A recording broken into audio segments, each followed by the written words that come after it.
ഒരു 2-3 മാസം മുമ്പ് ഞങ്ങളിങ്ങനെ ചർച്ചയ്ക്കിരിക്കുകയാണ് എല്ലാവരും യൂണിയൻ.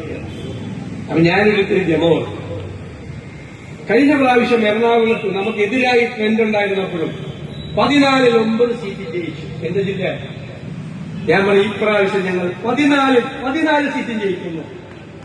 അപ്പൊ കുഞ്ഞാലൂർ സാഹിബ് നമ്മുടെ അനിൽകുമാറിന്റെ മുഖത്തേക്കൊന്നു ഇവർ രണ്ടുപേരും കൂടി അടുത്തടുത്തായിരുന്നില്ല കൈമ പിടിച്ചു. എന്നിട്ട് കുഞ്ഞാലി സാഹിബ് എന്തോ പറഞ്ഞു. കുഞ്ഞാലി സാഹിബ് എന്നോട് പിന്നെ ആയിക്കോട്ടെ, ഞങ്ങൾ മലപ്പുറത്ത് ഞങ്ങൾ 16 സീറ്റും പിടിക്കുന്നു. പിടിക്കില്ലേ നിങ്ങൾ? 16 സീറ്റ് പിടിക്കില്ലേ? ഉറപ്പാകണം. പെരിന്തൽമണ്ണയിൽ സ്വല്പ ഭൂരിപക്ഷം കുറഞ്ഞു കഴിഞ്ഞ പ്രാവശ്യം.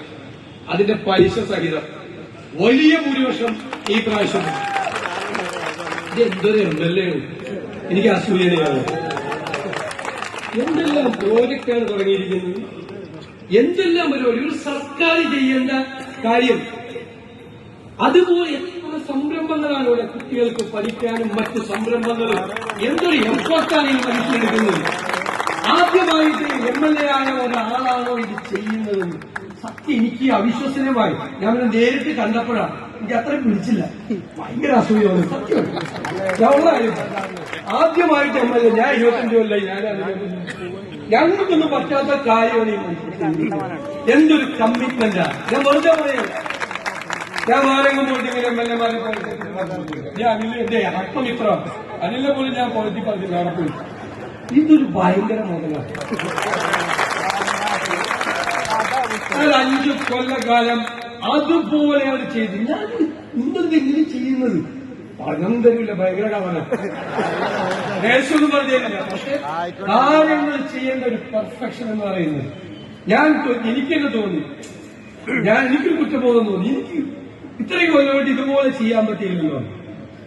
അതിനൊക്കെയുള്ള ജനങ്ങള് നമ്മളോട് ചെറുപ്പത്തിലെ അമ്മമാര് പറയും ദൈവഭയമുള്ളവരായിട്ട് വളരണം. അതായത് നമ്മൾ ചെയ്യുന്നതൊക്കെ ദൈവം കാണുന്നു.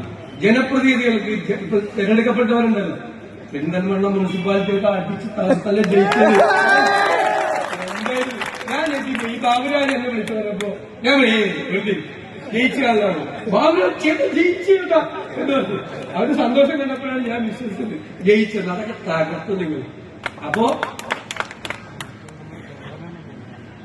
അത് ഭൂരിപക്ഷം അതുപോലെ കേട്ടാ. ഞാൻ നിങ്ങളെ ഏൽപ്പിക്കുക.